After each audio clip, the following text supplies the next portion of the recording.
Hola, Raquel. ¿Sí? Ah, ¿qué tal? Yo le escribí hace unos días. A ver, ¿cómo es su nombre? Pablo Subizarreta. Eso. ¿Usted está grabando, anotando o qué? Sí. No, grabe. Bueno. Es más fácil porque yo puedo hablar más rápido. Muy bien. Estoy investigando sobre la vida de Blanca Luz Brum. Yo tuve unas conversaciones telefónicas con una hija de Blanca Luz, no sé si usted la conoce, María Eugenia Beche, y me estuvo contando algunas cosas. Usted le... Son puras mentiras, inventaron, quieren hacer célebre a su mamá, como cambió de tantos hombres. Si estuvo con Siqueiros, si estuvo con Perón, si estuvo con el gerente de la Pan American, si estuvo que disque Sandino, no sé, eso, yo no lo sé. Si usted va a escribir un libro sobre Blanca Luz Brum, si cita a esa familia, el libro se acabó. Yo no, le el cuento. libro se acabó. Le cuento. Yo voy a hacer una película. Blanca Luz Brum es una mierdita. Es una mierdita, no tiene ninguna importancia. Está usted perdiendo el tiempo haciendo una película sobre ese personaje.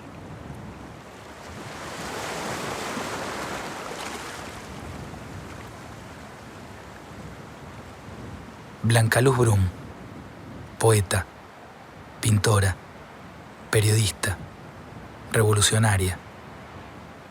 Recorrió Latinoamérica participando de casi todos los movimientos de vanguardia del siglo XX. Apoyó tanto la revolución de Sandino en Nicaragua como a la dictadura de Pinochet en Chile. Vivió los últimos 25 años de su vida en el archipiélago de Juan Fernández, a 800 kilómetros de la costa chilena, en el Pacífico Sur. A principios de 2010, me puse en contacto con su hija María Eugenia, Botana, que estaba a cargo del complejo de cabañas a orillas del mar que su madre le había dejado. Allí estaban sus fotos, sus escritos, sus pinturas, sus recuerdos. Acordamos que viajaría a la isla para empezar a filmar, pero algo inesperado cambió totalmente los planes.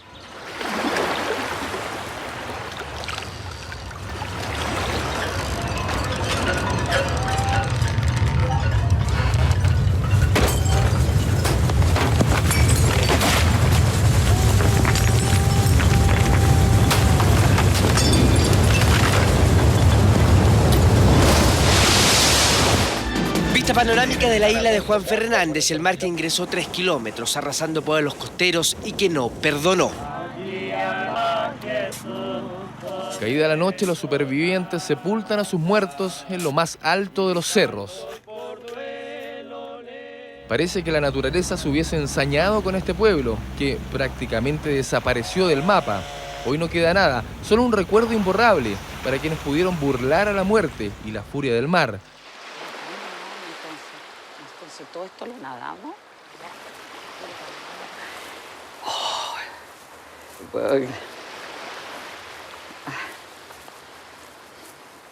Me dice Francisca de que en el maremoto, en el maremoto sí, ella llegó hasta ahí caminando y yo no estaba con ella. Yo me había desprendido de la mano y yo me vine a parar acá. María Eugenia y su hija Francisca se salvaron de milagro. Una ola enorme destruyó todas las cabañas. El mar se lo llevó todo, o casi todo. Yo creo que fue un milagro, yo creo en los ancestros ahora. Estoy igual que las antiguas tribus y culturas. Porque al otro día que bajé, no había nada. Y lo primero que encontré fue una foto de mi madre en el solar de Selkirk, chiquitita así en blanco y negro. Qué raro. Después encontré otra de mi hermano fallecido. O sea, como diciendo, nosotros estuvimos contigo acá y te amparamos.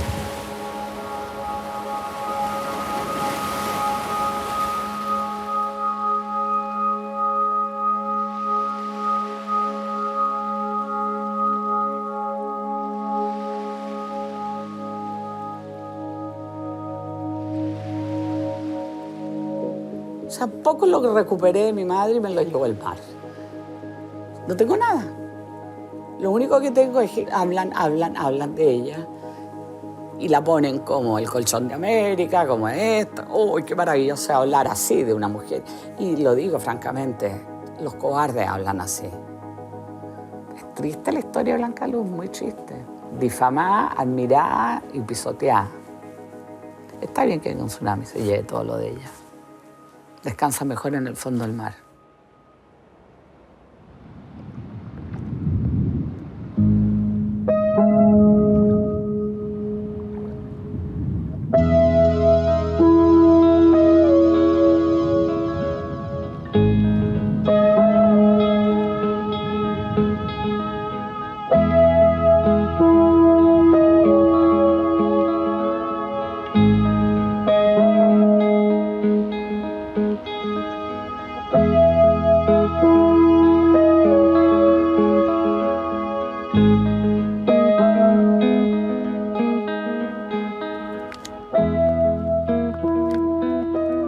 A través de los años, Blanca Luz escribió distintas autobiografías.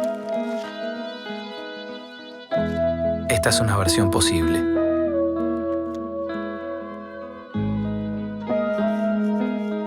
Escribo este libro desde mi realidad, desde mis conflictos. A veces creo que escribo para mí misma, si no estuviera casi siempre fuera de mí. Quienes van a leerme me interesan, siempre que tengan algo de mi propio destino.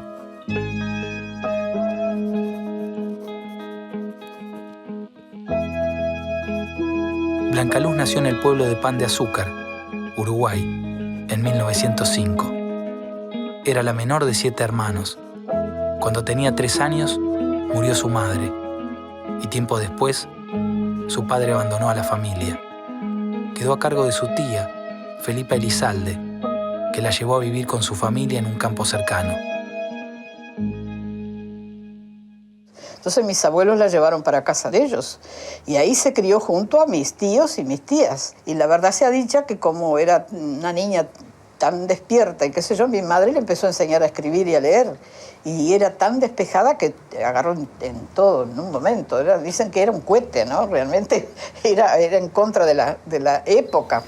El campo donde vivían mi madre y mis abuelos era en la Sierra de las Ánimas. Y ella veía pasar trenes en la sierra, así quería que mi madre también los viera.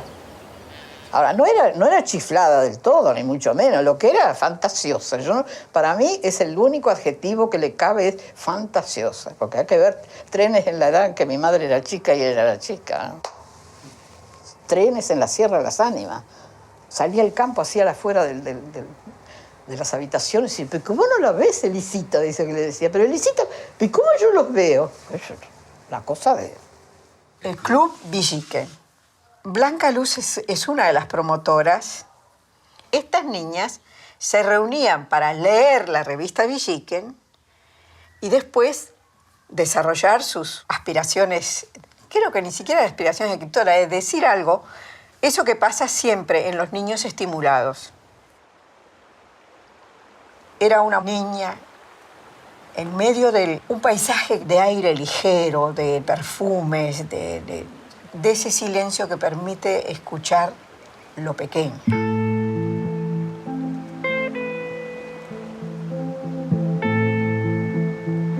Una grandiosa soledad escoltó las riberas del este donde mi infancia transcurrió soñadora y mágica. He aquí la luz, la tierra, la humedad, los invisibles seres que llegan en el aire hechizado de los bosques. En esas brillantes mañanas verdes se diluían las heladas y subía a los cerros el vaho de la tierra y el de las lenguas tibias de las vacas. Los silbidos, los primeros disparos de los pájaros, todo el ancho rumor del campo con las bestias pisando lento y hondo sobre la tierra como sobre la eternidad. Mi corazón recibía el rumor mudo y profundo, lleno de misterio y de pena callada. Claridades que nunca olvido, cuchilladas de luz en mi cuerpo. Pequeños pasos míos, tan pequeños y tan mudos en las orillas de los ríos y en las laderas de la sierra. Ojos míos buscando caravanas de seres que se esfumaban, que se perdían bajo el martillazo del sol. En aquella estancia del Uruguay, yo crecí oyendo el lenguaje muerto de mis parientes. Sigo oyéndolo. Es el de extraños seres que se movían por detrás y no salieron nunca del mismo sitio. La vida en el campo transcurría sin premura ni reclamos. Había un ir y venir del tiempo de años desganados, insensibles. La distancia, la enfermedad, la muerte, eran largas y tediosas. Solo mi corazón sentía impaciencia y una angustiosa urgencia de crecer.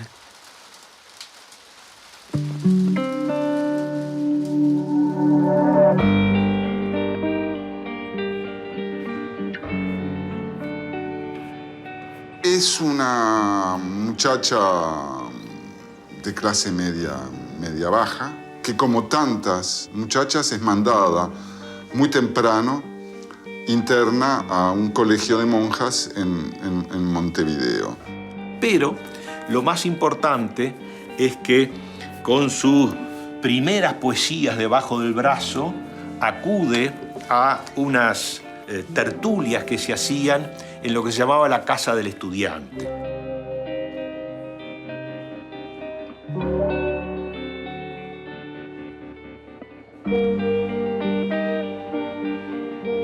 Seguramente fue ahí donde conoció al gran poeta Juan Parra del Riego, que ya estaba enfermo de tuberculosis. Cuando en Montevideo aparece la figura de Parra del Riego, ella pega un salto y se enamora. Bueno, quién sabe si se enamora. Para saber lo que pasa dentro de la cabeza de una persona, uno tendría que estar dentro de la cabeza de la persona. Es decir, es lo que uno imagina que pasó a partir de lo que ella dice y lo que otros dicen. Te robaré del convento. La vida es así, una marcha. Los que quieren ir con ella tienen que ser fuertes, decididos, locamente aventureros y sentimentales. Acuérdate del campo, piensa en tu destino de mujer libre y poetisa. Dios y el arte te han puesto en mi camino. No seas cobarde, rompe lazos con todo. Sé mía que te amo con maravilloso y salvaje amor. Marquemos nuestra época con un amor divino y espantoso. Mi alma querida, mi amor, vámonos.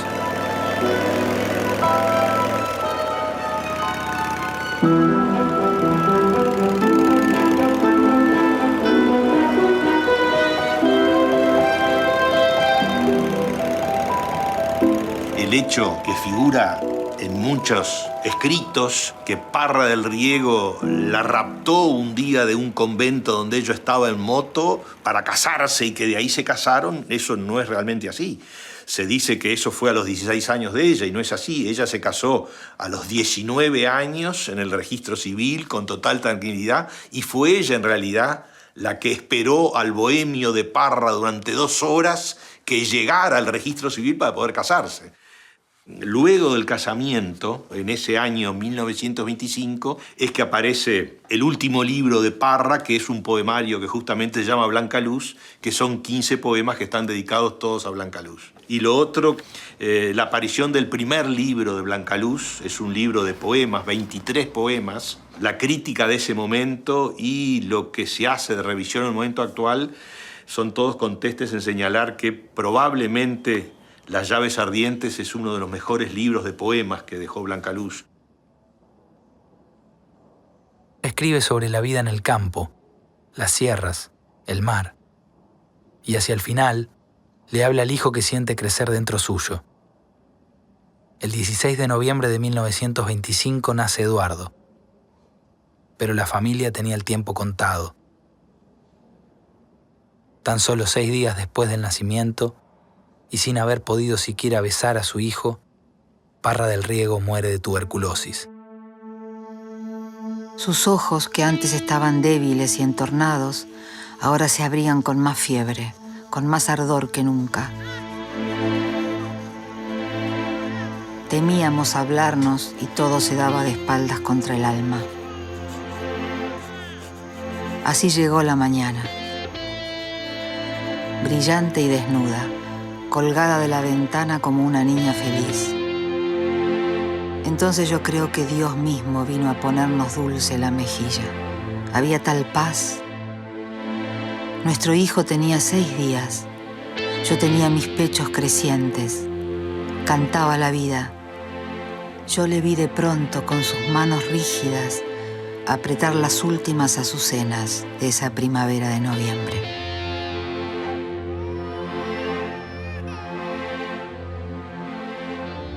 Otro tipo de mujer se hubiera quedado en Montevideo con su hijo. O hubiera vuelto a Pan de Azúcar a buscar el amparo de la familia. Sin embargo, ella decide ir a encontrarse con la familia del padre de su hijo.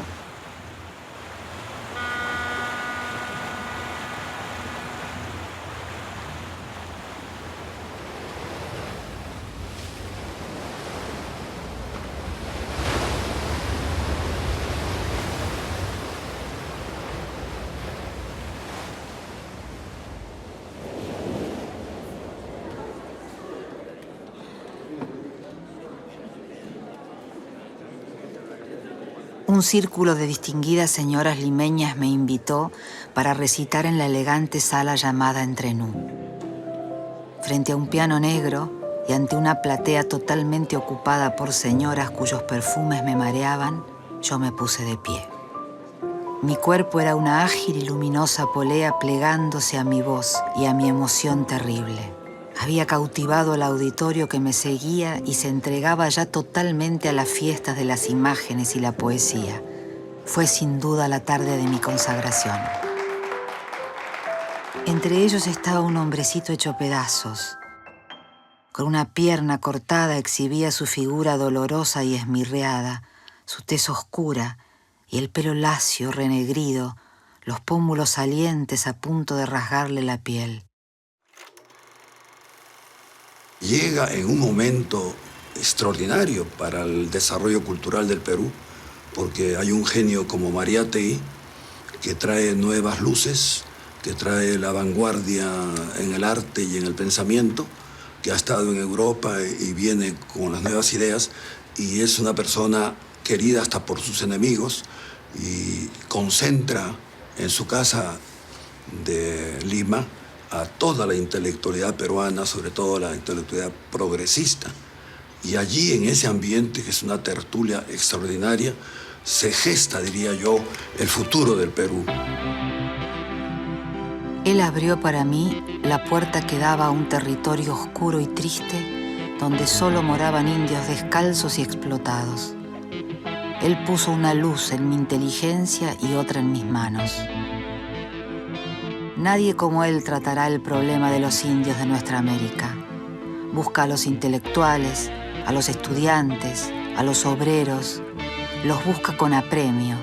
Necesita hacerse oír más allá del Perú, llegar a toda América. Nada mejor para comenzar que lanzar una revista que se constituyera en tribuna del continente. Salieron 32 números. De los 32 números, 16 llevan poemas de Blanca Luz Brum, 16. En 1926, Mariátegui le publicó un libro de poesías titulado Levante. En el prólogo escribió: Blanca Luz Brum es un alma encendida, apasionada. Su dolor, su drama, no la han vencido, no la han amargado. La poesía de Blanca Luz es espontánea y transparente como el agua de un manantial. Brota de la tierra, brota de su cuerpo, brota de sus sentidos alucinados, hunde su raíz ávida en la vida. Probablemente porque soy un exaltado, yo amo sobre todo su exaltación, como amo su panteísmo. Blanca Luz fue más radical que el propio Mariátegui, porque inclusive funda una revista que se llama Guerrillas, aquí lo tengo, ¿no? Guerrilla. Era belicosa, agresiva, hablaba de sacarlos a todos ellos, darles una patada en el trasero y afuera, todos ellos, porque con ellos no se podía hacer el Perú, etcétera, etcétera. Trabajando en la publicación de esta revista, inició una relación con otro escritor, César Miró. César Miró Quesada, su familia era una familia es una familia muy importante, dueño del periódico más importante del país, que es el diario El Comercio. Pero al mismo tiempo César era pues la oveja negra de la familia, porque era de tendencia de izquierda, ligado a Mariátegui. Y encima, que tenga de novia a otra de izquierda, ¿no? Contestataria, entonces no era una persona bien vista. En junio de 1927, el gobierno acusó a Mariátegui de un supuesto complot comunista y lo mantuvo preso en el hospital militar. A Blanca Luz y a otra poetisa las obligaron a dejar el país. Mariátegui fue recluido en la cama de un hospital con severa vigilancia. Con un disfraz de chola frutera, teñido de costado el rostro y oculto el pelo, no me costó mucho burlar la guardia de la puerta principal. José Carlos, soy yo. Salgo mañana para Buenos Aires. ¿Qué le diré a sus amigos? Blanca Luz, me dijo, Amauta tiene respiración suya desde su nacimiento. El Perú que soñamos también. Exprese lo que usted sienta, mis amigos argentinos Victoria Ocampo, Gabriel del Mazo, Alfredo Palacios. Como los antiguos griegos, nuestra llama irá pasando de mano en mano. Adiós, José Carlos. Esa fue la última vez que lo vi.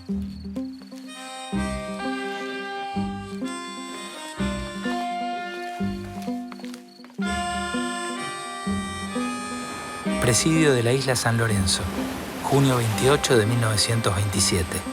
Blanca mía, mi Blanca Luz, qué suave paz me trae tu nombre.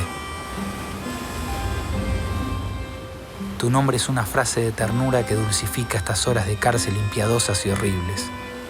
Hoy estoy en el tercer día de huelga de hambre. Mis músculos se van debilitando, pero mi espíritu es cada vez más fuerte. No hay sacrificio bastante grande cuando éste se hace por un ideal puro. ¿Y no es el amor el más puro de los ideales? ¿Qué fuerza da el amor? Me siento feliz. Estoy dispuesto a sacrificar mi vida si fuera necesario. Quieren separarnos y para esto me encierran cobardemente hasta que tú abandones el país. Canallas, mi voluntad es más fuerte que vuestra fuerza. Miserables 1000 veces. Yo les enseñaré a pelear con el pecho desnudo y de frente al peligro.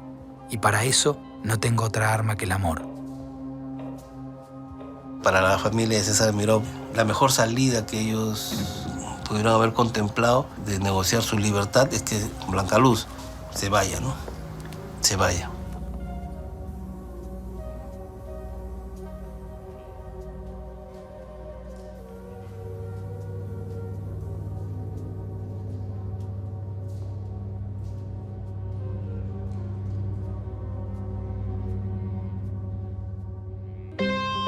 Pero creo que no contaron con que Miró se casara con Blanca Luz. Parece ser que la familia nunca se ha enterado de que Blanca Luz y César Miró se casaron, ¿no?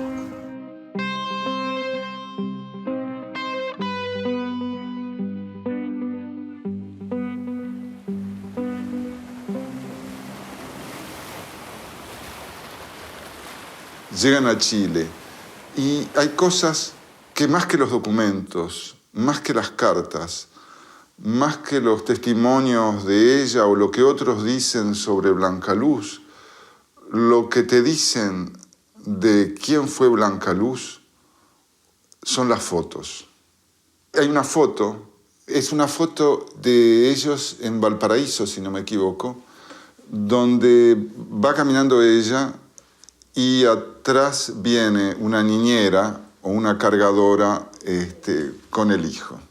Es esta imagen de la revolucionaria, pero que tiene niñera que le carga el niño. Mi querido y siempre grande José Carlos Mariátegui, no me pregunte nada de mis días en Chile. Aquí da vergüenza mirarse la cara en un espejo y ver qué es uno. Uno que se está aguantando tanta inmundicia y tanta mariconada. Uno con el pico cerrado y los ojos cerrados y la vergüenza cerrada. Miró Quesada y otros se burlaron de mí porque los invité a formar un ejército libertario para ir a Nicaragua junto a las tropas de Sandino. ¿Qué le vamos a hacer? Yo no tengo la culpa que las cosas más verdaderas y dolorosas de mi alma tropiecen con la realidad y con la imbecilidad de un modo cómico. Usted sabe que no tengo pose. Cuente conmigo de todos modos. Yo le puedo vender uno a uno los números de Amauta, puedo conseguirle suscriptores y puedo salir con un fusil en las manos y dejarme matar por usted, querido y extraordinario hermano.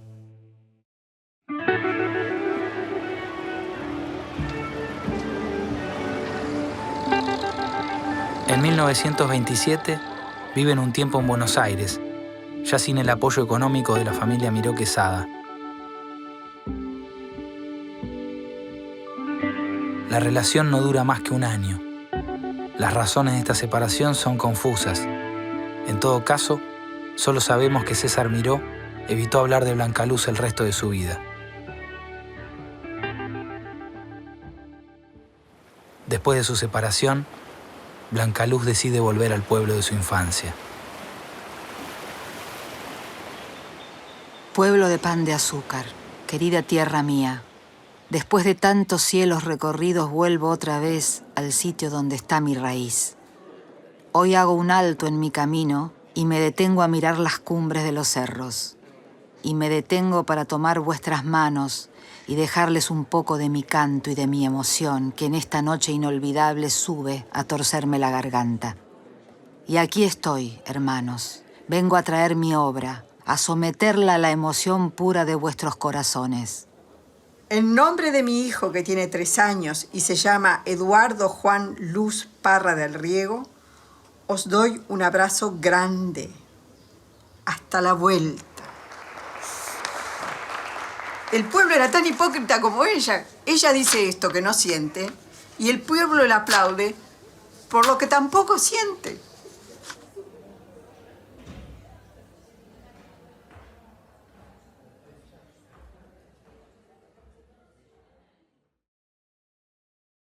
Al padre Blancaluz lo conocí mucho, ya en sus últimos años.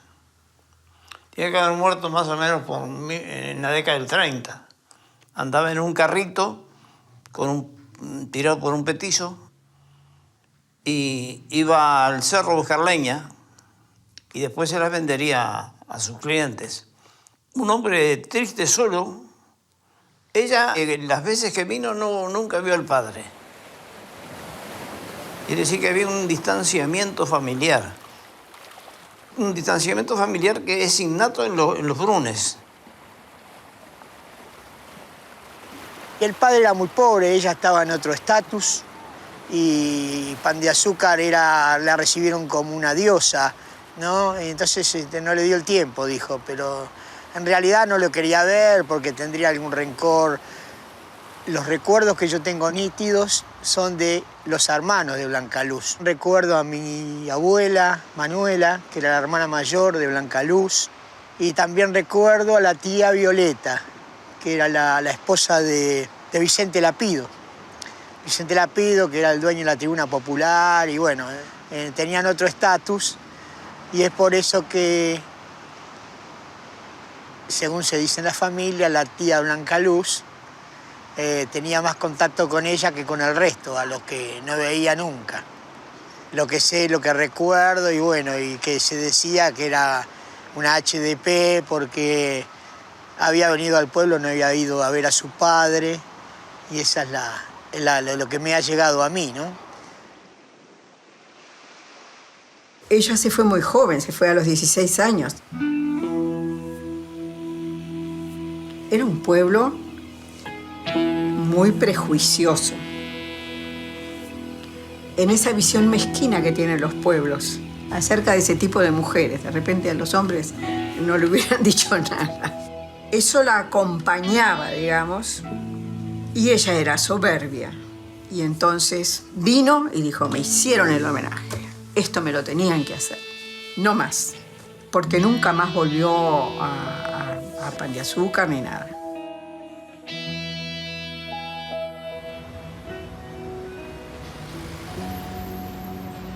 En octubre de 1928, dirige el suplemento literario del diario Justicia, la publicación oficial del Partido Comunista Uruguayo. Lo titula El arte por la revolución.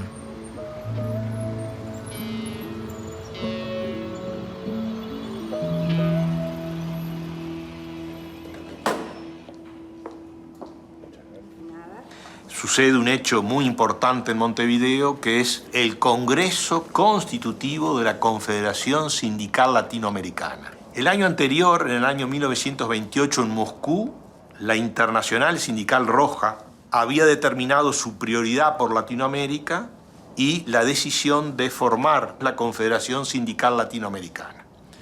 Llega como secretario general de la Confederación Única de Trabajadores de México, nada más ni nada menos que David Alfaro Siqueiros.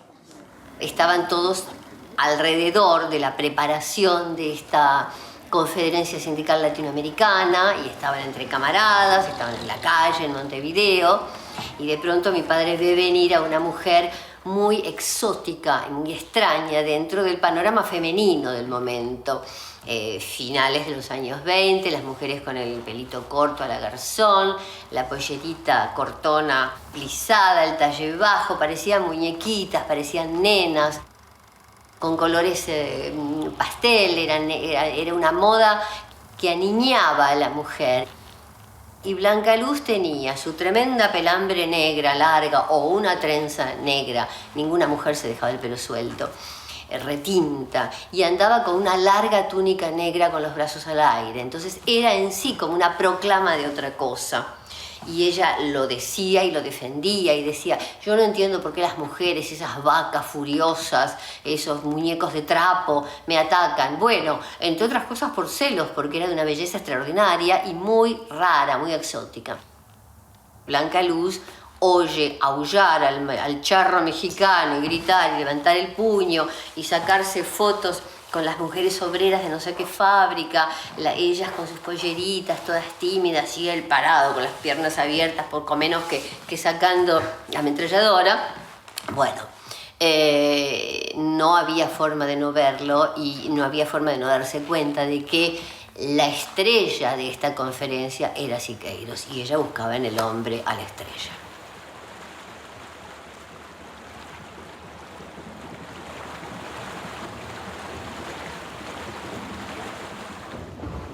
Partimos desde el puerto de Montevideo hacia México vía Nueva York en un gran transporte llamado Pan American. Fueron muchas las revelaciones que me hizo a bordo, entre otras que estaba casado con Gachita, una mexicana miembro del Partido Comunista como él. En el barco David me tomaba fotos y algunas las enviábamos como postales a nuestros amigos. Yo viajaba en segunda clase con mi hijo Eduardo. Había logrado vender un cuadro por $1000 y pude costear el precio del billete. Siqueiros viajaba en primera, pasaje pagado por el Partido Comunista.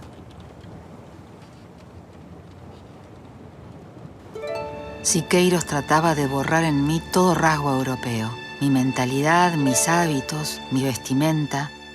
Cuando llegamos a Mérida ya había cambiado mi ropa por vestidos de Yucatán, faldas largas, trenzas oscurecidas, collares de oro, en fin, era ya toda una mexicana.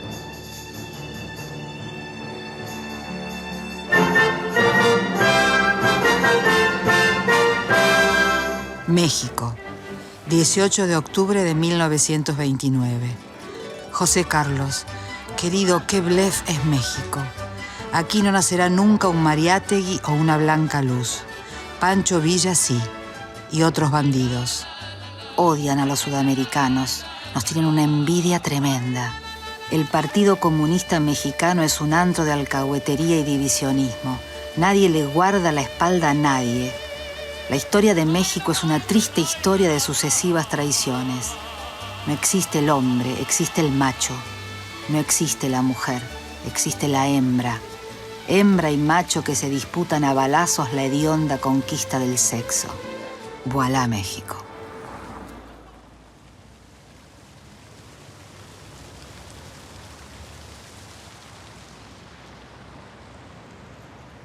Siqueiros llega a México y Gachita Amador arma un escándalo espantoso, porque aunque ya tenían muchos problemas, el tipo llega con otra mujer. ¿Y con qué mujer? Y entonces, efectivamente, le arman un escándalo en el Partido Comunista Mexicano. Dicen que él es un inmoral y que eso no puede soportarse dentro de la cultura del proletariado.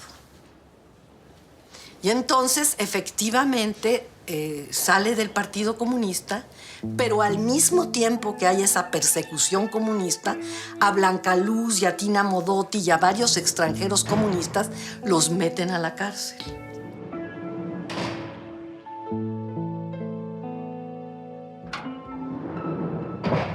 Al poco tiempo, después de la liberación de Blanca Luz, Siqueiros es acusado injustamente por un atentado al presidente mexicano Pascual Ortiz Rubio y es encarcelado en la misma celda que había ocupado ella. 3 de mayo. Ayer fue imposible verte. El jefe de la policía se negó a recibirme.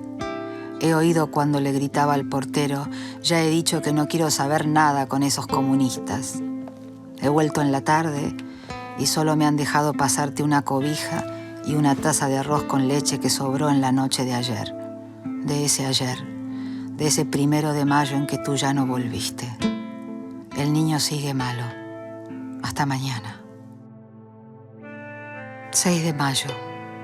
Dices estar contento porque te pusieron en la misma celda donde me detuvieron a mí hace 3 meses y porque lo primero que viste fue un retrato tuyo dibujado por mí en la puerta y la Internacional escrita en la pared.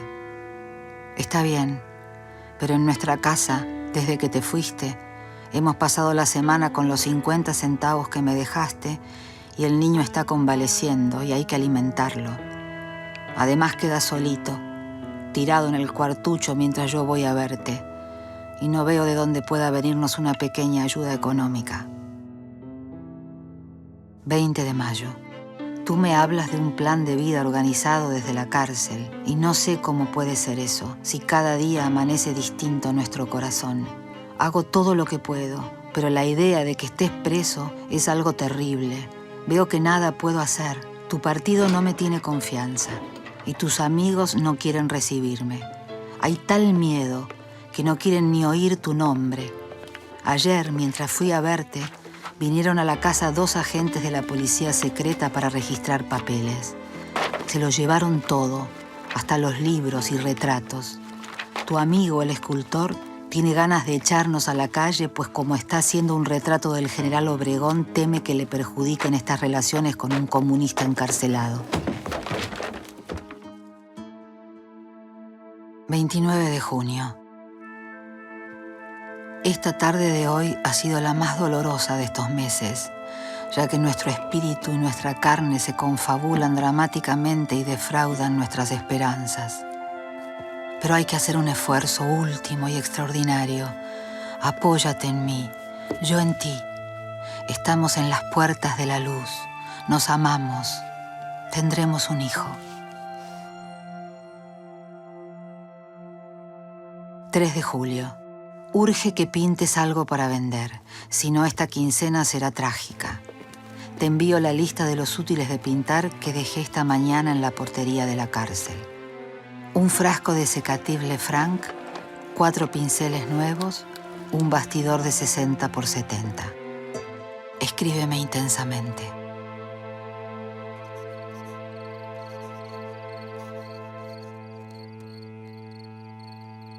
Te prometí no volver al médico y lo hago.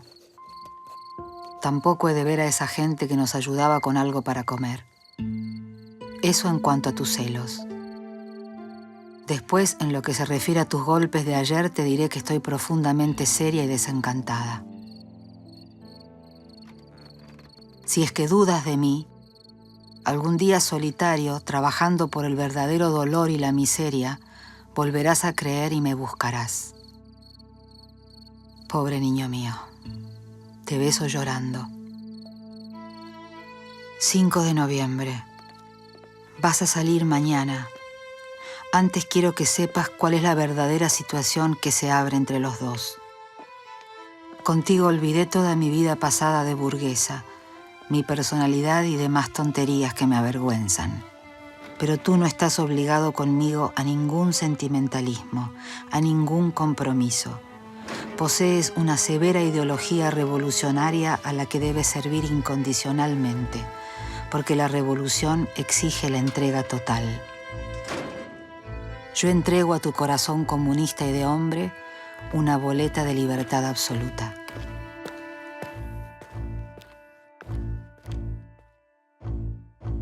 Pero qué tanto se amaban, qué tanto los dos, que ella puede esperar estos 7 meses y Siqueiros, a cambio de la cárcel, tiene que ir a prisión domiciliaria a uno que en aquel entonces era un pueblo chiquitito.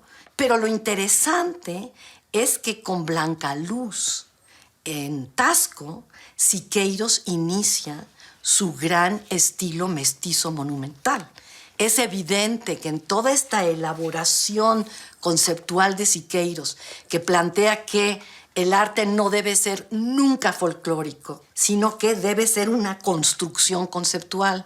Y está con ella cuando él hace esta construcción en donde integra a las artes plásticas, a su pintura, la composición renacentista y la escultura precolombina. Blanca Luz es una inspiración para que Siqueiros vuelva realmente al arte.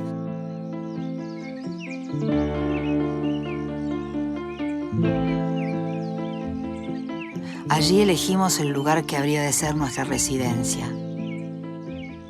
Nada mejor que un antiguo convento abandonado. En la parte central, bajo una enorme bóveda con tragaluz en el techo, David instaló su taller. Los amplios muros se prestaban para desarrollar la pintura gigantesca con motivaciones mexicanas. Aquí había un muro que después se interrumpió con este pedacito de aquí. Pero de ese muro para allá, todo lo largo de la pieza era una sola bóveda. Traté por todos los medios a mi alcance de devolverle a su arte magnífico, hacerle entender que la pintura estaba por encima de toda agitación política, que pintando podía realizar su inmenso ideal humano. En ese taller, bajo mi supervisión, preparábamos las telas cuya textura David exigía fuera muy rústica. David comentaba que yo preparaba las telas y los colores como una antigua renacentista.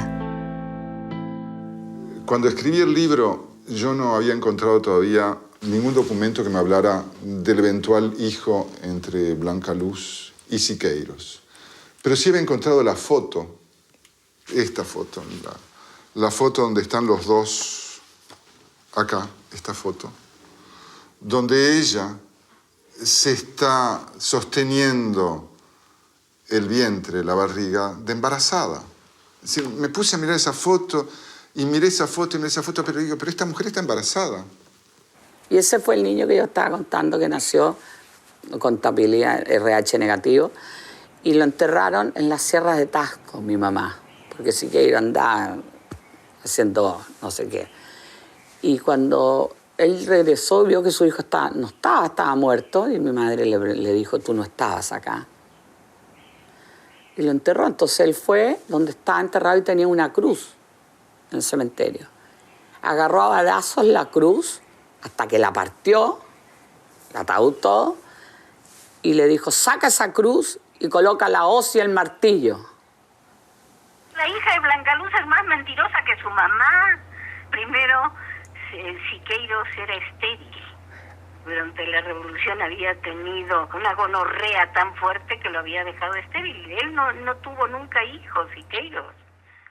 Él sabía perfectamente bien que él no podía concebir un hijo. O sea que él supo que Blanca Luz lo engañaba. Eso no está escrito en ningún lugar, pero hay demasiados elementos para pensarlo, si es que ella quedó embarazada.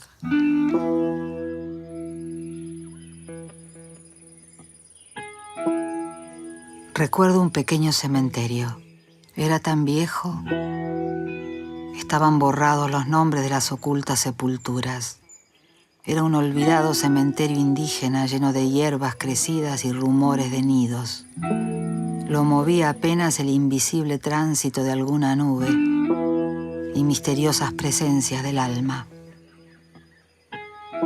Entre tantos nidos blancos, guardé un pequeño corazón. Recuerdo la tarde alejada y triste en que sobre los hombros unos niños humildes se llevaron la caja de 50 centímetros. Eduardo, que tenía 5 años, me contó después que los niños campesinos descendieron cantando al atardecer. Él solo tenía deseos de llorar. Esa noche dormimos terriblemente abrazados y lloramos hasta el amanecer.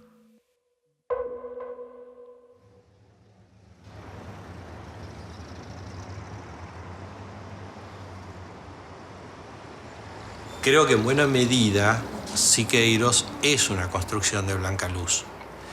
Cómo arma la avenida de Siqueiros a Buenos Aires son cientos de cartas que ella manda a personalidades de todo el Uruguay primero y de toda la Argentina.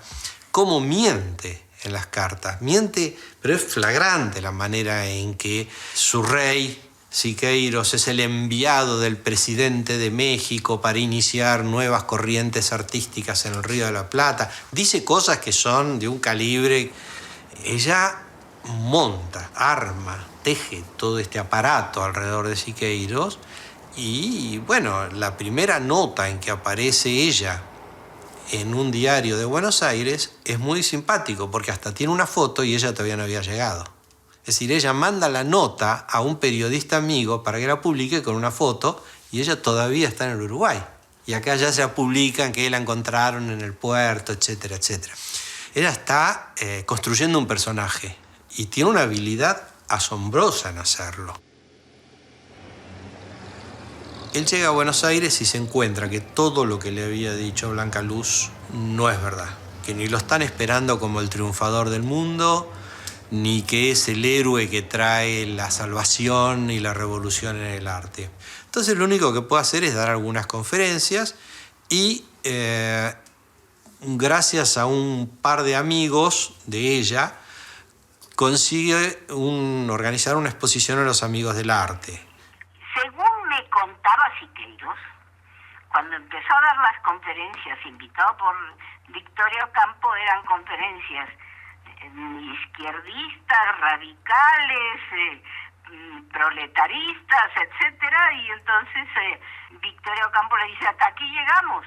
Y es cuando la policía intenta detenerlo, pero sale en su ayuda el director del periódico Crítica.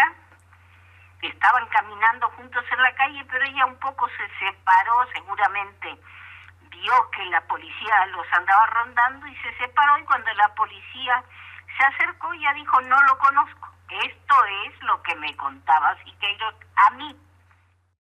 Natalio Botana, un poderoso hombre de los medios, intercedió ante el gobierno argentino para que Siqueiros no sea deportado y les ofreció a ambos refugio en su casa quinta en las afueras de Buenos Aires.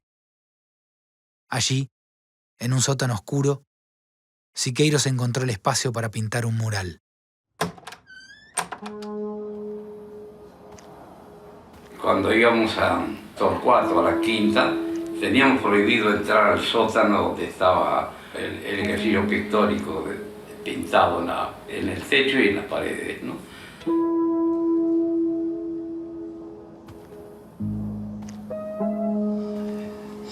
Es una pintura desesperada,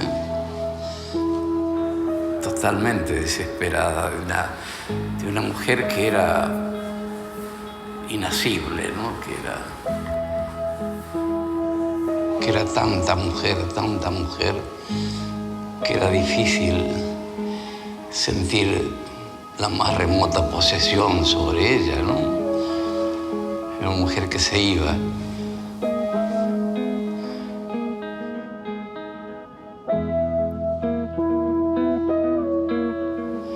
Yo creo que está pintada la historia más secreta de Siqueiros en esto. Ahí hay un juego. ¿Qué pinta Siqueiros? ¿Pinta lo que le interesa a Botana o pinta lo que le interesa a él? Y Siqueiros lo que hace es pintarse a sí mismo, es desnudarse por dentro, es pintar su vida, sus mujeres y su tragedia.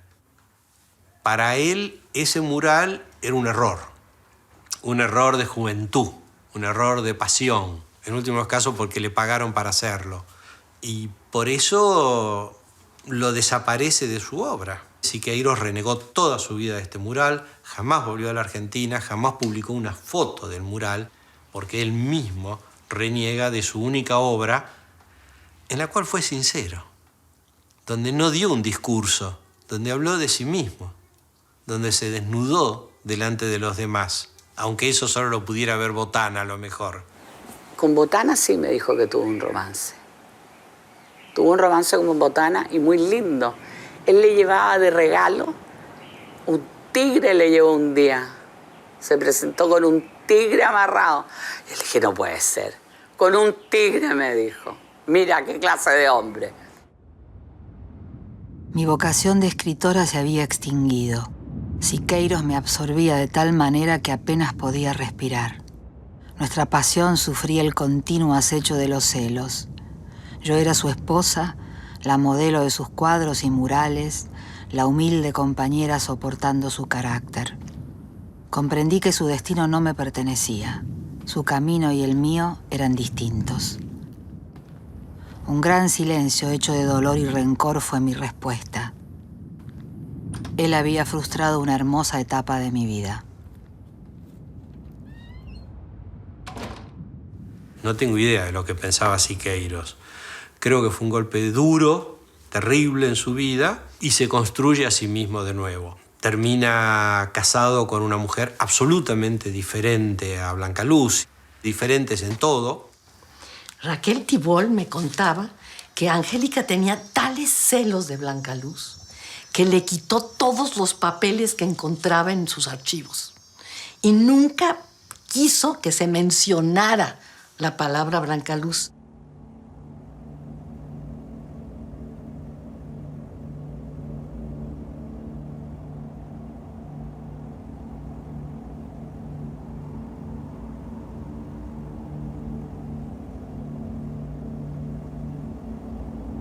Terminada la relación con Natalia Botana, su amigo Vicente Huidobro le escribe un poema invitándola a viajar a Chile.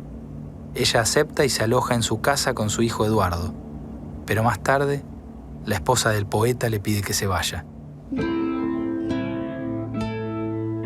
Actualmente deseo casarme con un hombre que hará sin dudas, con la ayuda de Dios, la felicidad de mi hijo y mía. Es un ingeniero chileno educado y hecho en Inglaterra, con toda la sobriedad sajona que a mí me falta. Es además aviador y dueño de minas de oro y salitre. Tiene su avión particular y es diputado del Frente Popular Chileno. Eduardo tiene ahora todo asegurado, su crecimiento, su desarrollo como hombre. Yo soy la única que debo hacerlo todo y conquistarlo todo para él. Ese es mi triunfo. El 8 de diciembre de 1938 nace María Eugenia, su única hija mujer. Se preparaba entonces una campaña electoral por la presidencia de Chile. En una lucha ardua se presentaba por el Partido Radical el ex senador Juan Antonio Ríos, quien mantenía una estrecha relación con mi marido, por lo que rápidamente me convertí en su secretaria de prensa. Una vez que asumió la presidencia de Chile, Jorge Beche y yo fuimos llamados a su despacho. En esa reunión el flamante presidente le ofreció la embajada de Chile en Canadá, lo que éste rechazó, sugiriendo en cambio la presidencia de la línea aérea nacional. Al poco tiempo, 2 aviones cayeron en pleno vuelo causando la muerte de todos sus pasajeros. Jorge Beche renunció sintiéndose responsable y lo abandonó todo partiendo a un lugar desconocido.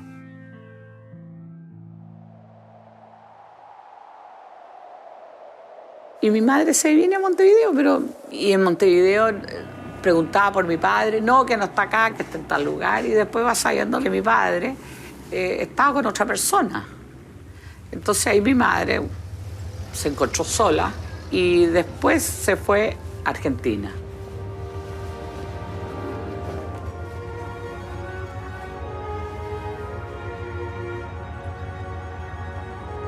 Atardecía y grandes muchedumbres desfilaban con banderas celestes y blancas. Era el pueblo conquistando las calles. Tenemos suficientes riquezas para lograr la felicidad de todos los ciudadanos. Mi lema es simple y antiguo: que los ricos sean menos ricos y los pobres menos pobres. Era la voz cálida y plena del coronel Juan Domingo Perón. He ahí un lenguaje nuevo, un hombre nuevo, me dije. Cuando conoce a Perón y el peronismo, ella dice: esto es lo que yo quiero. A ver, quiero una preferencia por los más desposeídos, una preferencia por los trabajadores, pero además también quiero poder tener mis creencias religiosas. Ella entiende que el peronismo es lo que ella busca sin tener que renegar de valores que también para ella son importantes.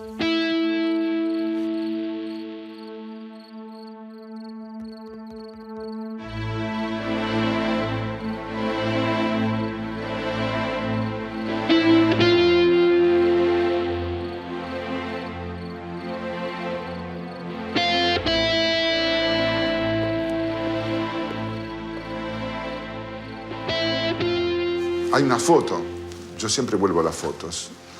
Hay una foto en el despacho donde está Farrell, Perón, hay un par de personas más, y está Blanca Luz. Todavía no está Evita. En esa foto está Blanca Luz. Se inicia la era de la política social argentina. Esa frase define la esperanza cifrada en la labor que desarrolla la Secretaría de Trabajo y Previsión.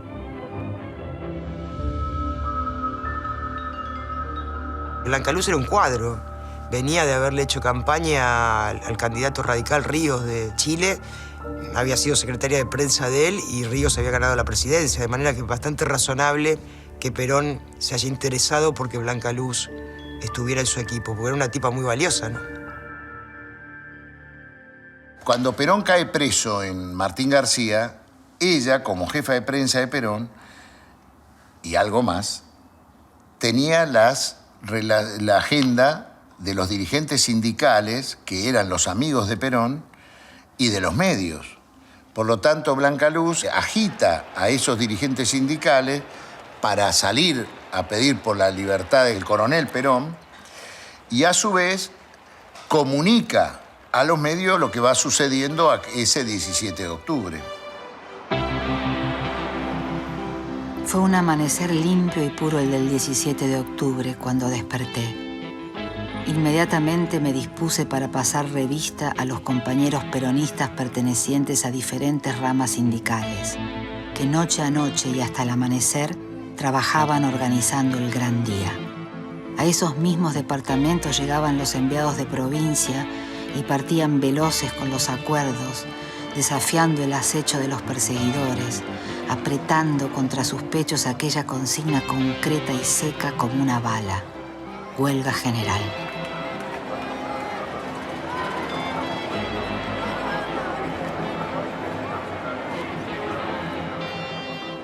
Blanca Luz dice ser organizadora del 17 de octubre de 1945, la fecha fundacional del peronismo.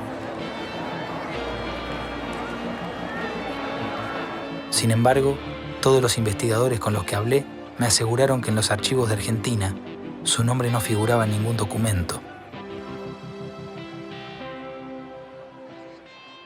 El embajador Braden, o Braden, como se dice en inglés, era un embajador de los Estados Unidos que había tomado este país como un país conquistado. El embajador Braden amenazaba que si Perón ganaba las elecciones era cuestión de semanas echarlo abajo. En una oportunidad, desde las columnas de mi publicación sobre la marcha, yo escribí una notita que llamé Goodbye, Mr. Braden. Entonces el embajador se dirigió iracundo al Ministerio de Relaciones Exteriores para pedir la clausura de mi periódico y mi encarcelación. Yo me acuerdo que un día salí de un cine y me agarraron a balazo. Me querían raptar, no sé por qué. Detrás de un buzón me puso la nana.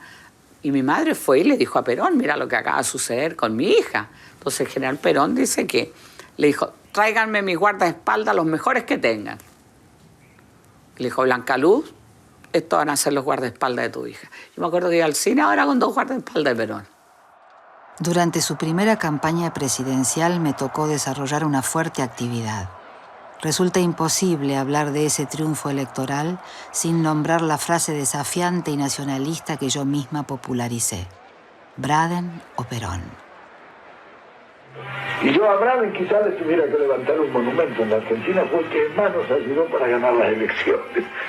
O Braden o Perón. Ese fue, digamos así, un eslogan que se expandió enseguida por toda la República. Indudablemente fue un gran acierto. Esa consigna para los peronistas es como el gol de Maradona a los ingleses, Braden o Perón. Y esa la inventó Blanca Luz, ya con eso está justificada en la historia. Cuánto vale, cuánto significa, es nuestra barrilete cósmica. Y bueno, fue Blanca Luz Brum y fue el principio de su fin al lado de Coronel, porque Perón ya estaba enganchado con Eva y Eva no era mujer para conjugar el verbo compartir, me parece. Cuentan que Blanca Luz estaba en el balcón del diario Democracia viendo pasar a Perón electo, saludando al pueblo, y dicen que ella señaló el auto que iba detrás del de Perón, donde iba Eva, y que con cierta nostalgia dijo, en ese auto debería ir yo. Y cuentan que alguien se lo transmitió a Evita y que Eva le dio 48 horas para abandonar la República Argentina, cosa que Blanca Luz cumplió religiosamente. Hay una historia de que Tomás Eloy Martínez, quien escribió tanto sobre Perón, ¿no es cierto?, y quien estuvo al lado de Perón para hacer la biografía, consiguió cartas entre Blanca Luz y Perón.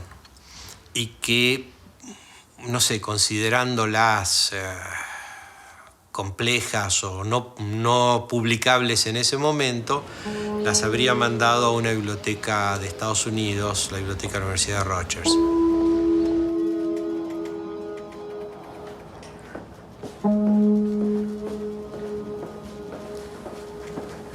We have something on the order of 4 million books here and several thousand manuscript collections. We have collections of rich and famous people, politicians and all that, but also everyday people. We have several hundred diaries.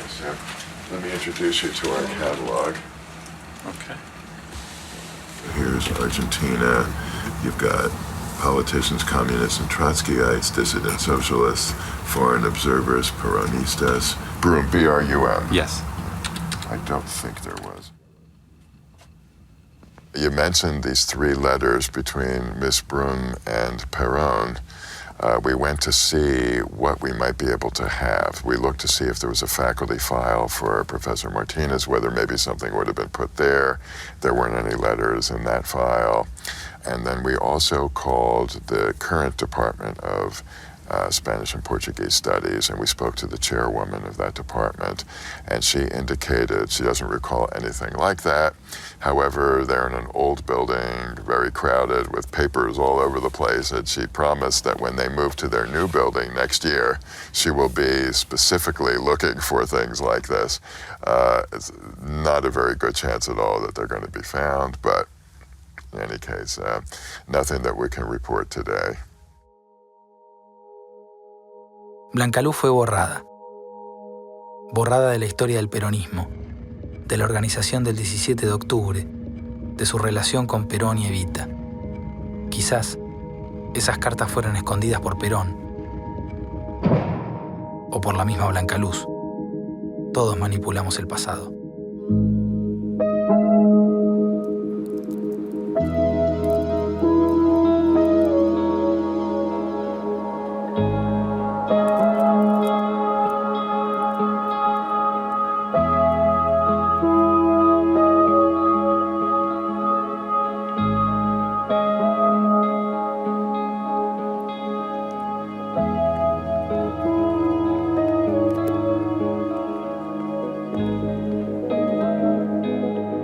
Una mañana conocí en el aeropuerto de Cerrillos a Carlos Branson, gerente de Panagra en Chile y más tarde presidente de Braniff International. La necesidad permanente de tener un hogar constituido donde albergar a mis hijos, donde educarlos dignamente con amor y respeto, me llevó a aceptar la propuesta matrimonial que días después me hiciera Branson.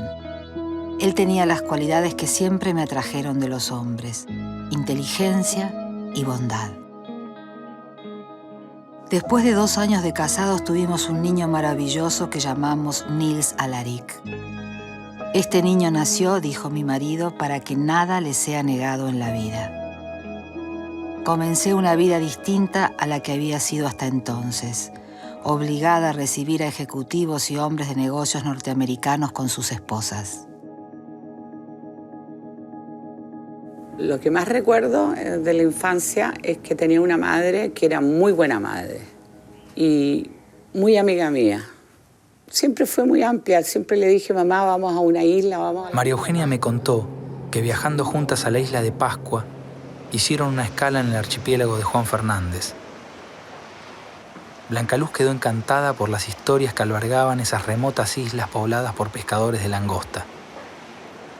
Tesoros escondidos por piratas, barcos hundidos en la Primera Guerra Mundial y, sobre todo, la odisea de Alejandro Selkirk, el marino que en 1703 vivió en soledad durante 4 años, cuya historia inspiró a Daniel Defoe para escribir la novela más leída en la historia de la literatura, Robinson Crusoe. Blancaluz se sintió de inmediato como en casa. Al poco tiempo, ella escribió una novela basada en la vida de un colono de origen suizo que también vivió en la isla, el barón de Roth. La tituló El último Robinson. Esta obra le valió la Orden al Mérito Bernardo de O'Higgins, la condecoración más importante que otorga el gobierno de Chile. Terminada la escritura de su libro, recibe la peor noticia. En todo caso, es cierto que Alfredo de Roth atravesó los mares buscando éxtasis y olvido. Cierto es también, terriblemente cierto, que antes de terminar este libro, muere mi adorado hijo Eduardo, y con lágrimas de desesperación y de humildad profunda ante la voluntad del cielo, doy por terminado El último Robinson. Ahí termina mi pasado de leyenda, la paz de aquel hogar, y comienza el tormento, el calvario que he de llevar hasta el último día de mi vida. Después de la muerte de mi hijo, me sentí inmediatamente excluida, completamente fuera de la órbita vibrante, arrojada a un lago profundo de tinieblas desde cuyo fondo aún no logro salir del todo. Ahora todo desaparecía, el cielo y la tierra, incluso mis otros hijos, desaparecía la fe, desaparecía la vida y de golpe todo quedaba borrado para siempre. La tierra era para mí una vasta comarca de olvido.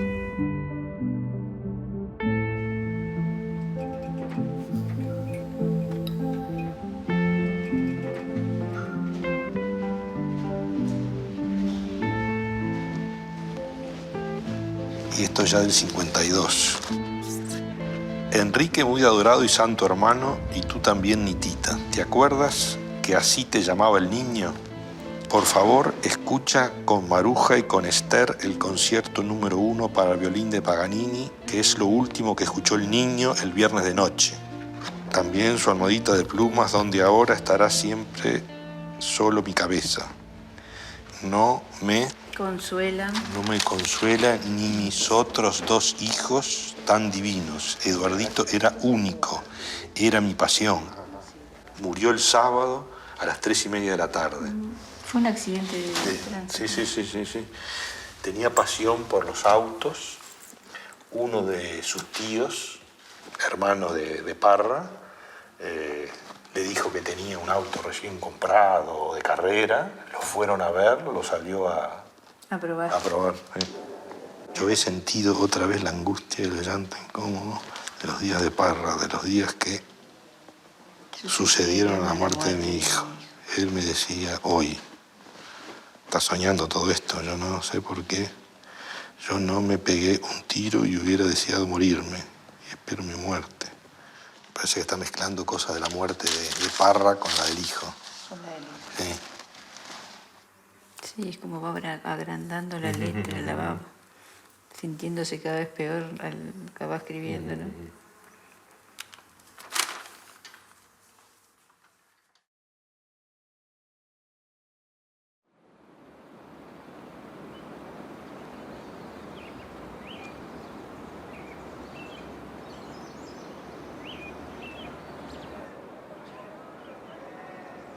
Me dijo mi madre, ¿quieres ayudarme en algo? ¿A qué? Le pregunté yo. A sacar a un hombre de la cárcel. ¿Qué te parece sacar a un hombre que quieren fusilar y que llegando a Argentina yo sé que lo van a matar?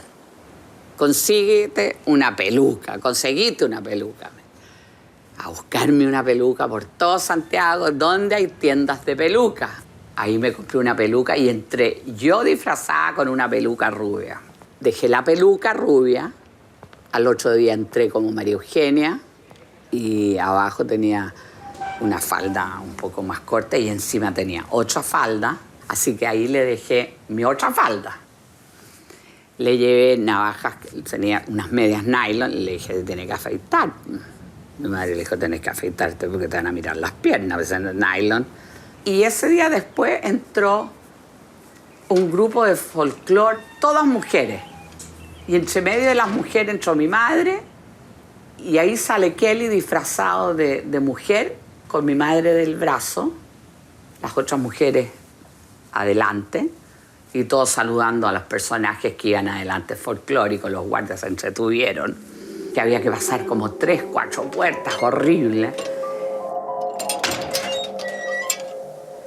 Y en una de ellas pasa y el guardia queda mirando a Kelly.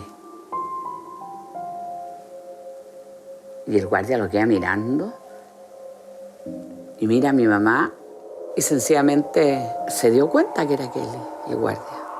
Se hizo el tonto, miró hacia otro lugar, abrió la puerta y mi madre le dice, Dios lo bendiga. ¡Bum! Salió Kelly.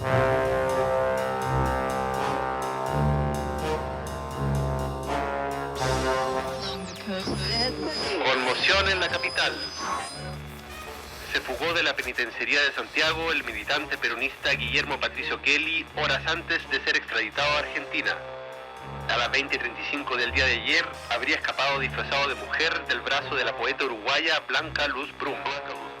Kelly, junto a un grupo de peronistas, habían pedido asilo político en Chile luego de fugarse del penal de Río Gallegos en Argentina. Esse grupo era formado por John William Cook, Héctor Câmpora, José Esperro, Jorge Antônio, Pedro Gomes e o próprio Guilhermo Patrício Kelly. Logo após o processo judicial, apenas Kelly foi preso, aguardando pela extradição. Em alguns meios já estão chamando esta de a fuga do século. Perón le encomienda a ella que lo ayude a escaparse de la cárcel a Guillermo Patricio Kelly. ¿Por qué era más fácil que una mujer ayudara a fugar en ese momento? Porque a las mujeres no las requisaban en los servicios penitenciarios. Al otro día llega la policía y viene el mozo y le dice, señora Blanca Luz, la busca a alguien afuera. ¿Quién me busca? Dijo, estaba tomando té. Y dice, la policía, y mi mamá sabe que lo que es. Y le dice a mi padre, a mi padrastro, bueno, yo le decía, papá, lo trataba Branson, le decía. Entonces él le dijo a mi mamá, Branson, creo que no voy a poder tomarte contigo hoy día, le dijo. Mi papá le puso una cara como diciendo, ¿qué pasa? Así que la acompañó. Estaba rodeada la casa con ametralladora, con patrullas, con policía, todo. Y mi mamá era una furia y le dijo, miren, desgraciados, no sean tan mal educados, ¿no ves que están pisándome el pasto? Les dijo, los sacó a todos para afuera y se la hallaron presa. Al día siguiente, burlando todo lo que lo buscaban, el hombre más buscado de Chile, ella, pobre, estaba detenida en una comisaría por haber sido la que ayudó a esa fuga y de pronto el comisario le dice a Blanca Luz, hay un sacerdote que viene a verla y era Guillermo Patricio Kelly vestido de capuchino que venía a darle un beso y a despedirse porque se iba a Venezuela a verlo a Perón. Me llamó una persona que era muy amigo de mi madre, según él dice, Rafael González Verdugo, que le llaman aquí en Chile y en Sudamérica el James Bond chileno. Y me empezó a hablar de Kelly y que la fuga había sido hecha a través de la CIA, de esto y del otro, y habían cosas que coincidían. ¿Quién ayudó a Kelly? ¿Fue el gobierno americano? ¿Quién fue? ¿Mi mamá pertenecía a la CIA? Yo lo invité a cenar a Kelly y le pregunté, hablemos de Blanca Luz Brum, y él habló de la heroica Blanca Luz Brum, pero después Kelly lo que me dice es que él cree que Blanca Luz terminó jugando tan en el anticomunismo porque fue cooptada por la CIA, y cooptar a Blanca Luz era cooptar la agenda de la izquierda latinoamericana, no era cooptar a cualquiera. Luego de la fuga de Kelly, alrededor de las 9 de la noche llegué a mi casa. Entré decididamente en mi dormitorio, dispuesta a encarar en soledad el acto que acababa de realizar. De pronto tuve la sensación de haber despertado de golpe, de volver a la realidad. Entraba al plano de la vida cotidiana y feroz, de una vida comprometida por años con seres desconocidos, con empresas que mi marido representaba en diferentes países. Cuántos anhelos sacrificados, libros, ideas, cantos, palabras, gritos ahogados por años, como si sufriera una extraña parálisis y apenas respirara con un poco de mi corazón. Blanca Luz no se conformó con lo que ella misma había organizado para su vida y volvió a corregir el rumbo. Luego de 4 meses en prisión, su marido Carlos Brunson se sintió traicionado por esta aventura mediática, la abandonó y hasta se dice que la quitó de su herencia.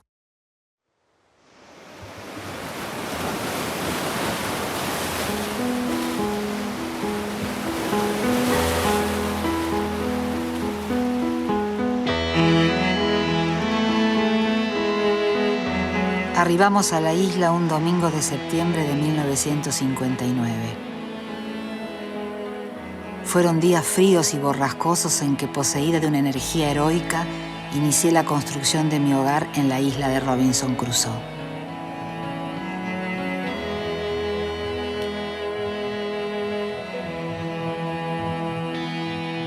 Entre el bramido de los vientos y el salvaje retumbar del océano, comenzamos a levantar las paredes.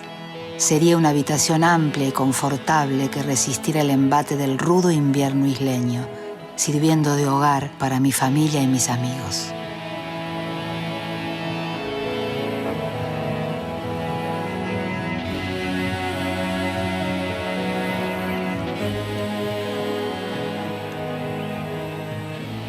Robinson Crusoe, Chile.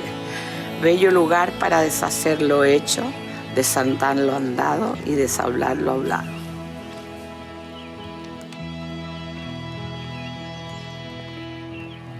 Ella se instaló primero en el solar de Selkirk.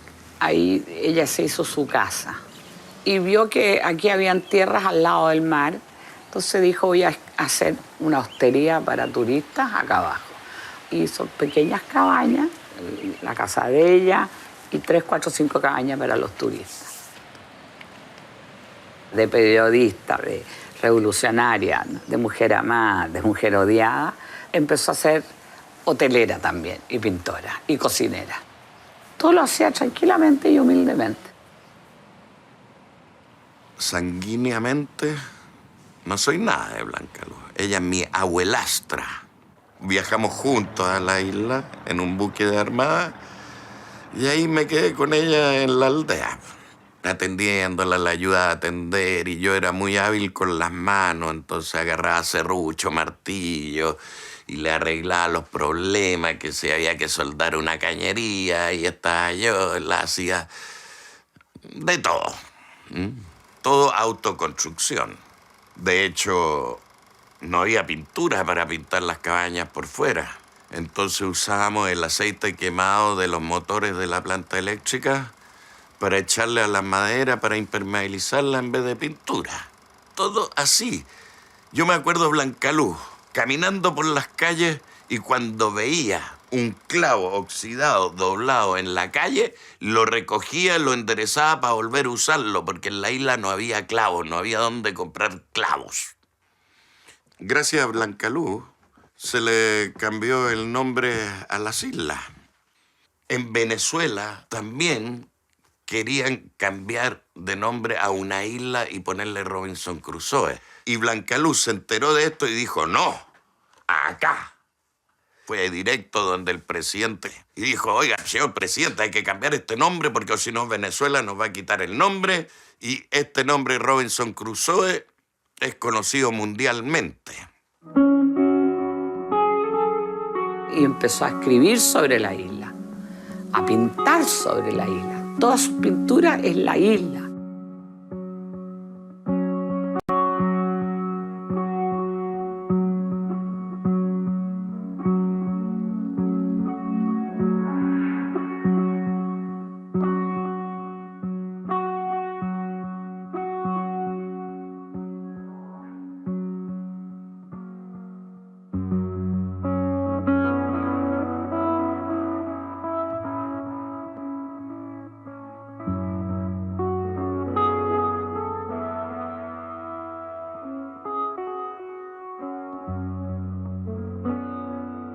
Blancaluz tenía en la isla un secretario, ayudante, que era un chico muy joven que se había ido a esa isla porque era la isla del fin del mundo, como autoexilándose, era gay y se sentía muy, con lógica razón, muy perseguido, muy que no podía expresar su sexualidad. Llega a la isla, esto es lo que él me fue contando, la conoce a Blancaluz y Blancaluz lo toma como una especie de persona que vive cerca y que le hacía de todo. La gente no la quería, ni tampoco quería a la gente que llevaba. Tuvo épocas en las que estaba muy sola. Su tiempo lo llenaba pintando, aunque debo decir que realmente era una mala pintora. Además de pintar y escribir, le gustaba andar desnuda. Lo hacía en una forma muy libertaria, sin mezclar el sexo. Si alguien tocaba el timbre de su casa, no se preocupaba en ir a buscar una bata para cubrirse. La desnudez era algo natural. Cuando estábamos en la playa de la isla, me pedía que le pasara bronceador por todo el cuerpo y yo lo hacía. Pero cuando digo por todo el cuerpo, me refiero a todo. Lo que sí recuerdo bien es que era muy mentirosa. Cierta vez en Chile invitó a unos políticos a comer. Cuando estaban todos los invitados a la mesa, de pronto dijo, ¡ay, perdonen, un segundito! Rafael, por favor, mañana tengo que contestar esa carta tan amorosa que me escribió el general Perón. ¿Por qué no me lo anotás, por favor? Mañana a primera hora. Y era todo mentira, para que después algunas de esas personas presentes lo comentaran, porque entre ella y yo ni volvíamos a hablar de eso. Era para que los otros lo creyeran y divulgaran.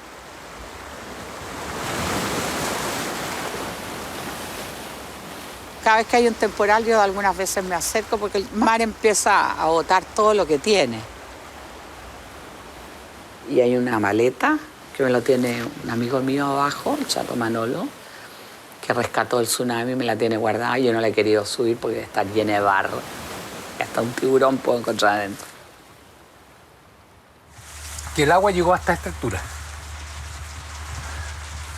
Hasta esta altura. Y esta maleta la encontramos en esta zanja, como 50 metros hacia arriba.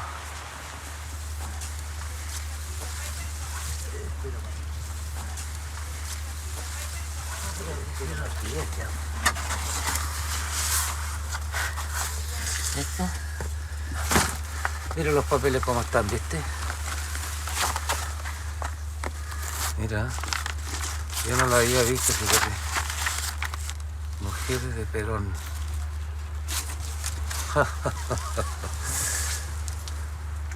Mujeres de Perón.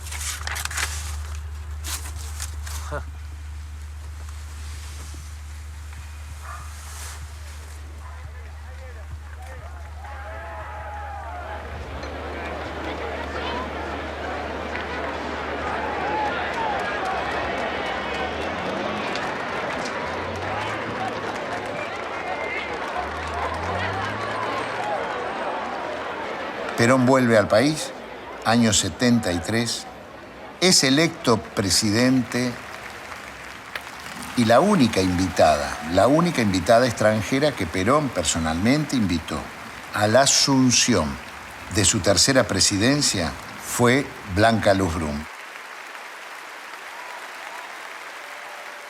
Y es Miguel Unamuno quien Perón le pide y la recibe como presidente del Consejo Deliberante, la aloja en el Hotel City. El City está a la vuelta del Consejo Deliberante. Ustedes saben que en el Consejo Deliberante, en los años 47, 48, 49, atendía Eva Perón, ahí surge la Fundación Eva Perón, y está el escritorio donde atendía Eva, entonces Perón iba a rememorar esos momentos donde había estado María Eva Duarte, los vio, los rememoró, pero bajó por un ascensor y en el auto del presidente del Consejo, que tiene salida por Diagonal Sur, salieron por Diagonal Sur y entraron por Bolívar y se mandaron al subsuelo de las cocheras del City y sin que nadie los viera subieron al piso 11 en ascensor y allí se produjo el encuentro en una suite muy linda entre Juan Domingo Perón y Blanca Luz Brum. 3 horas y media estuvieron conversando, quizás amando, pero lo cierto es que Perón le cuenta a Miguel Unamuno que esperaba en otra habitación y el último tiempo compartieron los tres un brindis. Esta mujer fue la que nos dio, como dice su nombre, nos dio luz en momentos que había sombras y gracias a ella hicimos el 17 de octubre. Cuando más oscuro estaba, Blanca Luz siempre estuvo.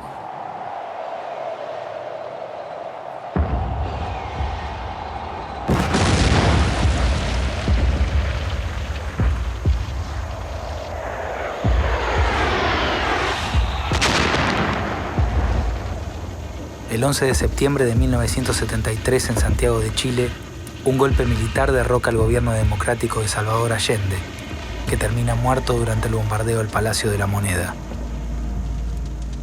Blanca Luz no se mantiene neutral. Defendía a Pinochet, pero con uña y garra. Ella era lo más pinochetista que hay.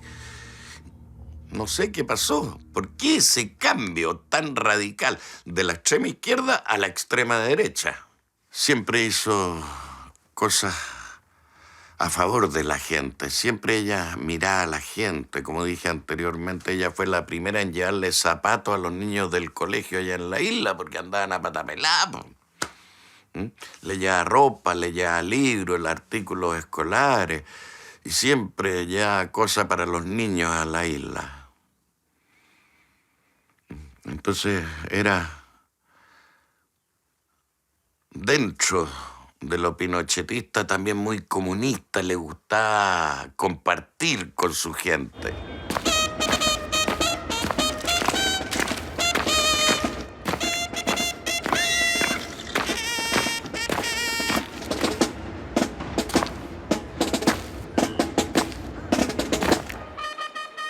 Es curiosa la evolución o involución, como se la mire, de Blanca Luz, de ese comunismo revolucionario y ese antiimperialismo y ese sandinismo hacia el peronismo más ortodoxo y luego hacia el pinochetismo más sanguinario. Blanca Luz se formó como militante, como poeta, como escritora, en un momento de profunda crisis de las democracias.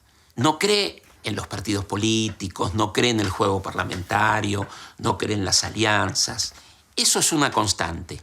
No cree eso en su juventud, no cree eso en su madurez, ni cree eso en su vejez. Blanca Luz cree en la acción.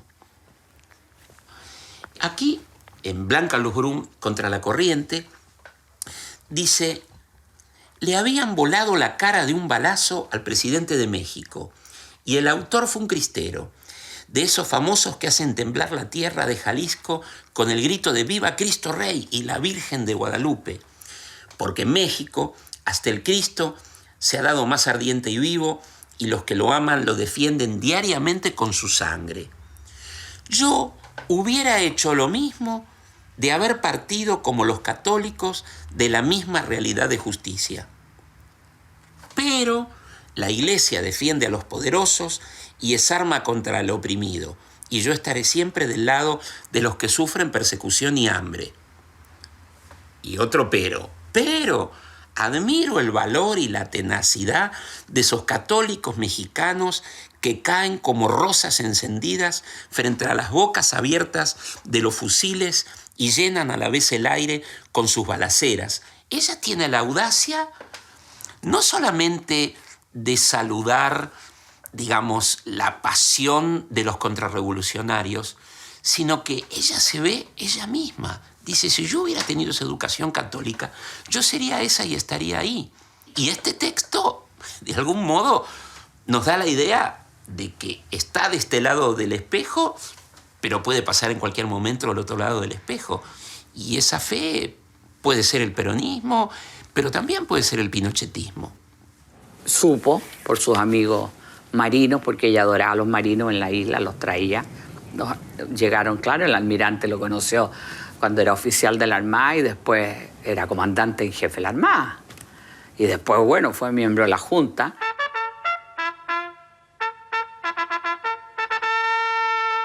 Nosotros rechazamos terminantemente, por ejemplo, al régimen comunista leninista.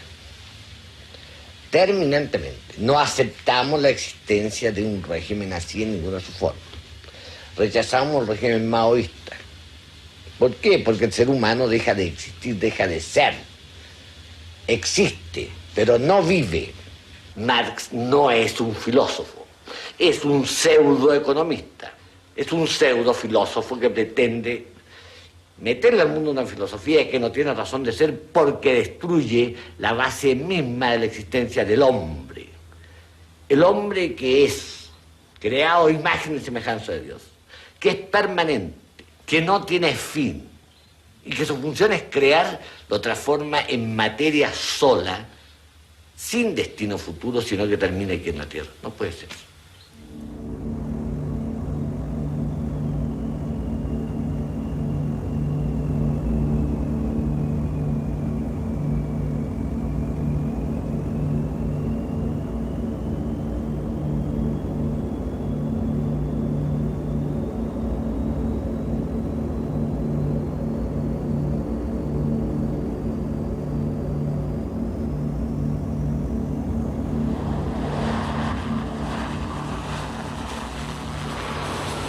Llegamos a la isla con un grupo de amigos, volvimos en enero del 74 y en el muelle yo subo y veo un tipo con una camisa floreada, lo lleva a pie desnudo y así conocí a José de Val Fernández.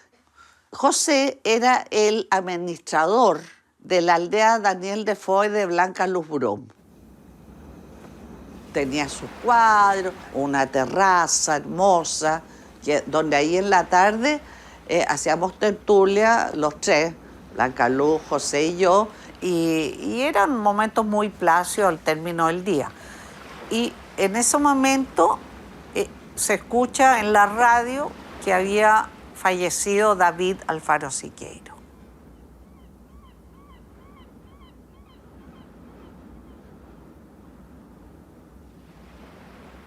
Entonces nosotros, bueno, dijimos, no es momento de estar con ella, dejémosla tranquila y nos fuimos.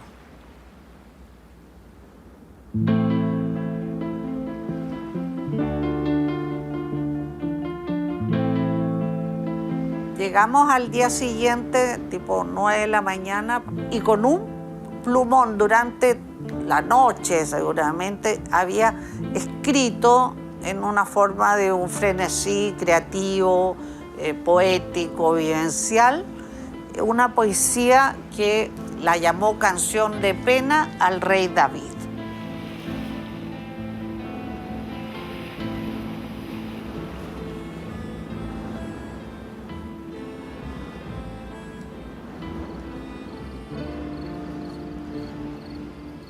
La muerte de Siqueiros llevó a Blanca Luz a reescribir sus memorias, tomando como base textos anteriores intentó reordenar su vida para lograr llegar a esa tan anhelada biografía donde quedaría registrada su existencia para siempre.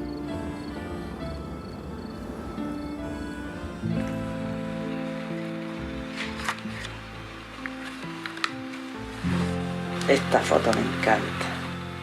Están los dos tan serios. Era una mujer muy fuerte, muy decidida, muy franca, muy directa. Y una persona con un corazón y un amor muy, muy grande.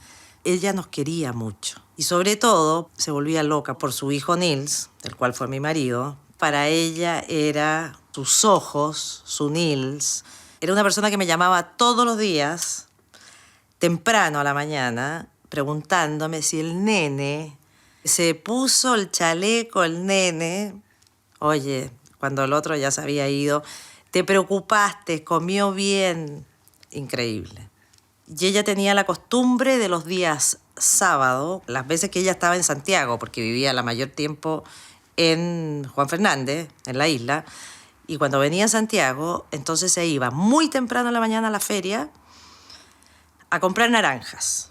Entonces compraba unas bolsas enormes de naranja y llegaba a casa, se metía en la cocina, le exprimía el jugo al nene y entraba a mi dormitorio con un jugo de naranja exprimido. Esto eran entre 8:30, 9 de la mañana, más tirado las 8.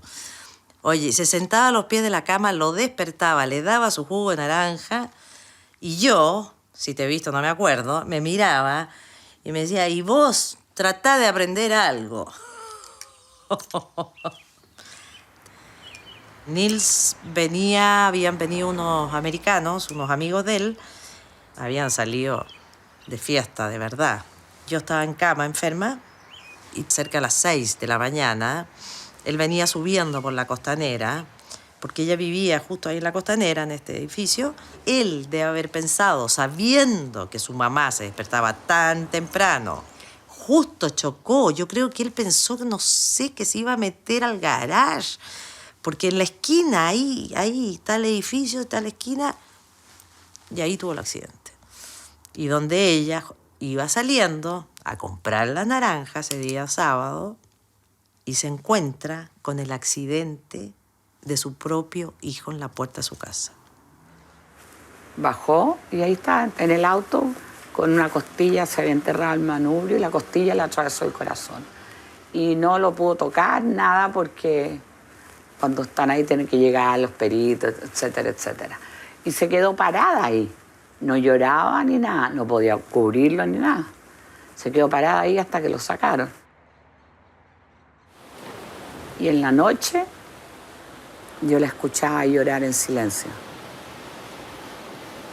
Y pienso que toda su enfermedad que le vino después, porque no sé si será verdad o no, pero dicen que el cáncer, y cuando te vienen cosas al pulmón, es de pena. Y ella lo que tuvo fue un cáncer al pulmón. Tuvo mucho sufrimiento, porque haber perdido 3 hijos no es menor.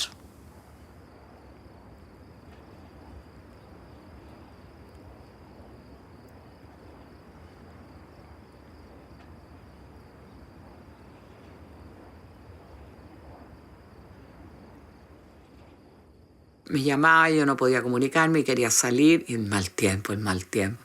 Qué triste de ser llamar a una hija y no estar con ella. Llegué justo el día que la enterraron, en la tarde. Nunca la pude ver, ni hablar con ella. Nunca más nada.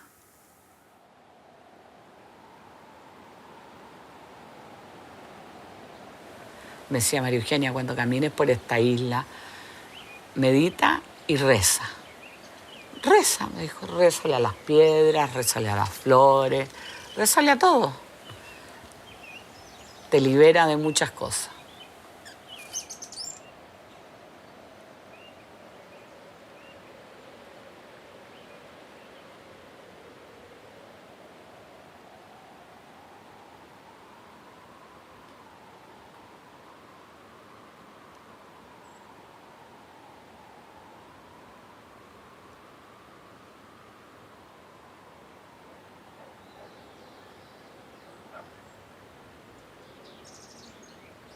María Eugenia me contó que poco tiempo antes de morir, Blancaluz viajó con Maura a Buenos Aires en busca de un editor para 2 libros que estaba escribiendo.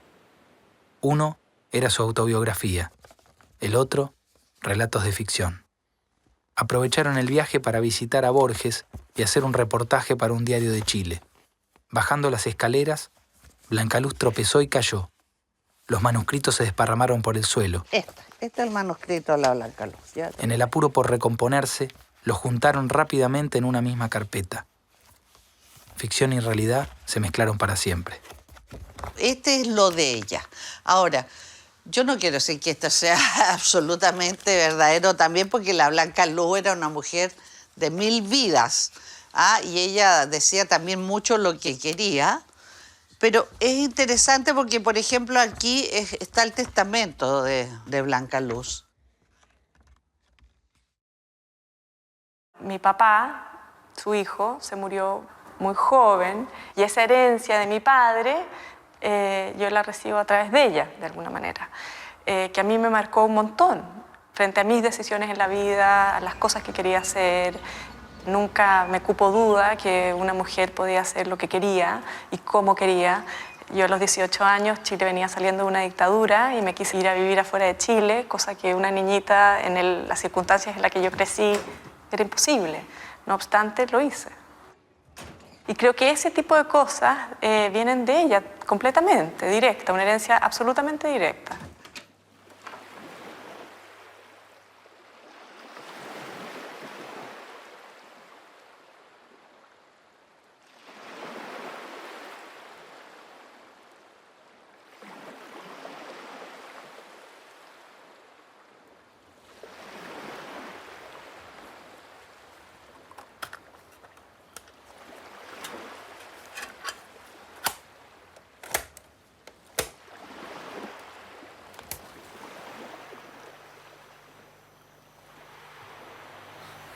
Testamento para mi hijo Nils, para María Eugenia.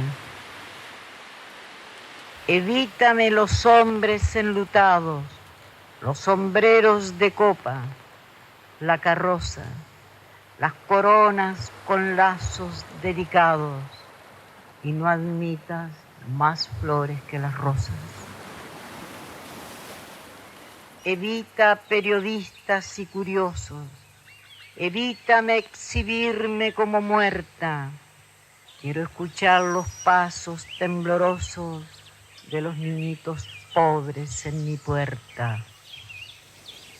Adiós, dulce sonido de las lluvias y seres que alegraron mi ventana, las mariposas, las abejas rubias, la generosa luz de la mañana. Ya no estará cautivo mi rostro, ni mi pie ni mi acento. Girará por el aire como giran los vientos, como van por la tierra vagando las fragancias, recorriendo las playas lejanas de mi infancia. Ya estaré de tus brazos desasida, del beso de tu boca separada, y las entrañas rotas de mi vida por tu llanto serán purificadas. Pero no llores más, que siempre hay un encuentro al que se citan todos a través de los vientos. No llores tanto, porque a Dios tu llanto puede dolerle como un cruel reproche. No deshagas el bello ropaje de tu vida, que a través de tu sangre yo viajaré escondida.